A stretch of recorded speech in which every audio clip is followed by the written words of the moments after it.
इस अध्याय में शंख व्याध संवाद, व्याध के पूर्व जन्म का वृत्तांत बताया गया है। श्रुतदेव जी कहते हैं, राजन, पंपा के तट पर कोई शंख नाम से प्रसिद्ध परम यशस्वी ब्राह्मण थे, जो बृहस्पति के सिंह राशि में स्थित होने पर कल्याणमयी गोदावरी नदी में स्नान करने के लिए गए। मार्ग में परम पवित्र भीमरथी को पार करने के बाद दुर्गम, जल शून्य एवं भयंकर निर्जन वन में धूप से विकल हो गए थे। वैशाख का महीना था और दोपहर का समय। वे किसी वृक्ष के नीचे जा बैठे। इसी समय कोई दुराचारी व्याध हाथ में धनुष धारण किए वहां आया। ब्राह्मण के दर्शन से उसकी बुद्धि पवित्र हो गई और वह इस प्रकार बोला, मुने, मैं अत्यंत दुर्बुद्धि एवं पापी हूँ। मेरे ऊपर आपने बड़ी कृपा की है, क्योंकि साधु महात्मा स्वभाव से ही दयालु होते हैं। कहाँ मैं नीच कुल में उत्पन्न हुआ व्याध और कहाँ मेरी ऐसी पवित्र बुद्धि। मैं इसे केवल आपका ही उत्तम अनुग्रह मानता हूँ। साधु बाबा, मैं आपका शिष्य हूँ, कृपा पात्र हूँ। साधु पुरुष का समागम होने पर मनुष्य फिर कभी दुख को नहीं प्राप्त होता। अतः आप मुझे अपने पाप नाशक वचनों द्वारा ऐसा उपदेश दीजिए जिससे संसार बंधन से छूटने की इच्छा रखने वाले मनुष्य अनायास ही भवसागर से पार हो जाते हैं। साधु पुरुषों का चित्त सबके प्रति समान होता है। वे सब प्राणियों के प्रति दयालु होते हैं। उनकी दृष्टि में न कोई नीच है, न ऊंच, न अपना है और न पराया। मनुष्य संतप्त होकर जब जब गुरुजनों से उपाय पूछता है, तब तब वे उसे संसार बंधन से छुड़ाने वाले ज्ञान का उपदेश करते हैं। जैसे गंगा जी मनुष्य के पाप का नाश करने वाली है, उसी प्रकार मूढ़जनों का उद्धार करना साधु पुरुषों का स्वभाव ही माना गया है। व्याध के ये वचन सुनकर शंख ने कहा, व्याध, यदि तुम कल्याण चाहते हो तो वैशाख मास में भगवान विष्णु को प्रसन्न और संसार समुद्र से पार करने वाले जो दिव्य धर्म बताए गए हैं, उनका पालन करो।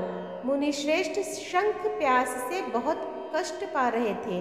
दोपहर के समय उन्होंने सुंदर सरोवर में स्नान किया और युगल वस्त्र धारण करके मध्यकाल की उपासना पूरी की।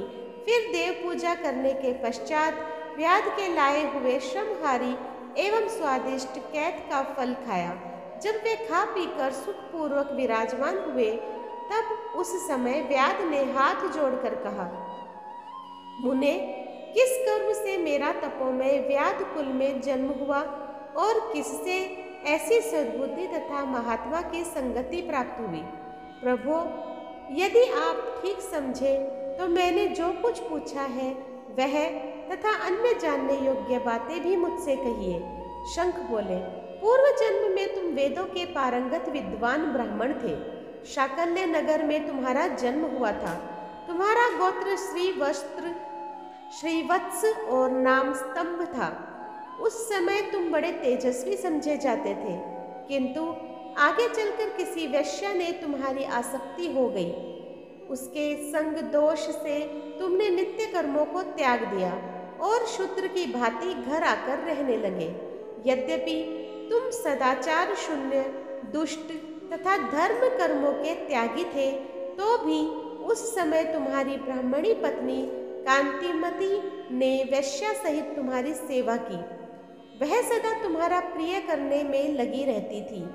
वह तुम दोनों के पैर धोती, दोनों की आज्ञा का पालन करती और दोनों से नीचे आसन पर सोती थी। इस प्रकार वैश्या सहित पति की सेवा करती हुई उस दुखिनी ब्राह्मणी का इस भूतल पर बहुत समय बीत गया। एक दिन उसके पति ने मूली सहित उड़द खाया और तिल मिश्रित निष्पाप पाव भक्षण किया।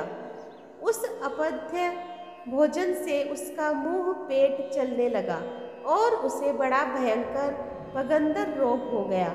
वह उस रोग से दिन रात जलने लगा। जब तक घर में धन रहा, तब तक वैश्या भी वहाँ टिकी रही।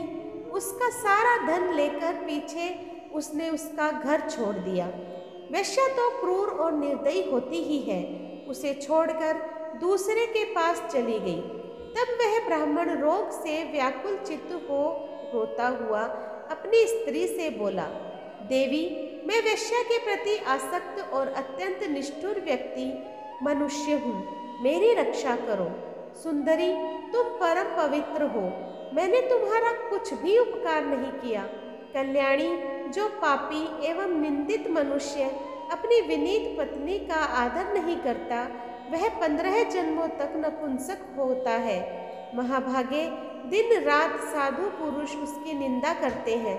तुम साध्वी और पतिव्रता हो, मैं तुम्हारा अनादर करके पाप योनि में गिरूंगा। तुम्हारा अनादर करने से जो तुम्हारे मन में क्रोध होगा, उससे मैं दग्ध हो चुका हूँ। इस प्रकार अनुताप युक्त वचन कहते हुए पति से वह पतिव्रता हाथ जोड़कर बोली, प्राणनाथ, आप मेरे प्रति किए हुए व्यवहार को लेकर दुख न माने, लज्जा का अनुभव न करें। मेरा आपके ऊपर तनिक भी क्रोध नहीं है, जिससे आप अपने को दग्ध हुआ बतलाते हैं। पूर्व जन्म में किए हुए पाप ही इस जन्म में दुख पूर्वक होकर आते हैं। जो उन दुखों को धैर्य पूर्वक सहन करती है, वही स्त्री साध्वी मानी जाती है और वही पुरुष श्रेष्ठ समझा जाता है। वह उत्तम वर्ण वाली स्त्री अपने पिता और भाइयों से धन मांग कर लाई और उसी से पति का पालन करने लगी। उसने अपने स्वामी को साक्षात क्षीर सागर निवासी विष्णु ही माना। वह दिन रात पति के मलमूत्र साफ करती और उसके शरीर में पड़े हुए कष्टदायक कीड़ों को धीरे धीरे नख से खींचकर निकालती थी। ब्रह्माणी ने रात में सोती थी, न दिन में। अपने स्वामी के दुख से संतप्त होकर वह दुखिनी सदा इस प्रकार प्रार्थना करती थी, प्रसिद्ध देवता और पितर मेरे स्वामी की रक्षा करें, इन्हें रोगहीन एवं निष्पाप कर दे। मैं पति के आरोग्य के लिए चंडिका देवी को भैंस का दही और उत्तम अन्न चढ़ाऊंगी। महात्मा गणेश जी की प्रशंसा के लिए मोदक बनवाऊंगी। 10 शनिवारों को उपवास करूंगी तथा मीठा और घी नहीं खाऊंगी। मेरे पति रोगहीन होकर 100 वर्ष जीवे। इस प्रकार वह देवी प्रतिदिन देवताओं से प्रार्थना करती थी। उन्हीं दिनों कोई देवक नामक महात्मा वहां आए। वैशाख मास में धूप से पीड़ित हो सायंकाल के समय उस ब्राह्मण के घर में उन्होंने पदार्पण किया। ब्राह्मणी ने महात्मा के चरण धोकर उस जल को मस्तक पर चढ़ाया और धूप से कष्ट पाए हुए महात्मा को पीने के लिए शरबत दिया। प्रातःकाल सूर्योदय होने पर मुनि जैसे आए थे वैसे चले गए। तदंतर थोड़े ही समय में उस ब्राह्मण को सन्निपात हो गया। ब्राह्मणी सोंठ, मिर्च और पीपल लेकर जब उसके मुंह में डालने लगी, तब उसने पत्नी की अंगुली काट ली। उसके दोनों दांत सहसा सट गए और ब्राह्मणी की अंगुली का वह कोमल खंड उसके मुंह में ही रह गया। अंगुली काट कर उस वैश्या का ही चिंतन करता हुआ वह ब्राह्मण मर गया। तब उसकी पत्नी कांतिमती ने कंगन बेचकर बहुत सा ईंधन खरीदा और चिता बनाकर वह साध्वी पति के साथ उसमें जा बैठी। उसने पति के रोगी शरीर का गाढ़ आलिंगन करके उसके साथ अपने आप को भी चिता में जला दिया। शरीर त्याग कर वह सहसा भगवान विष्णु के धाम में चली गई। उसने वैशाख मास में जो देवल मुनि को शरबत पिलाया और उनके चरणोदक को शीश पर चढ़ाया था, उससे उसको योगी गम्य परम पद की प्राप्ति हुई।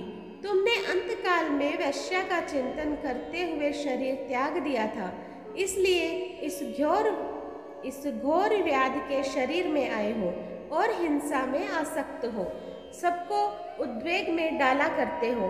तुमने वैशाख मास में मुनि को शरबत देने के लिए ब्राह्मणी को अनुमति दी थी।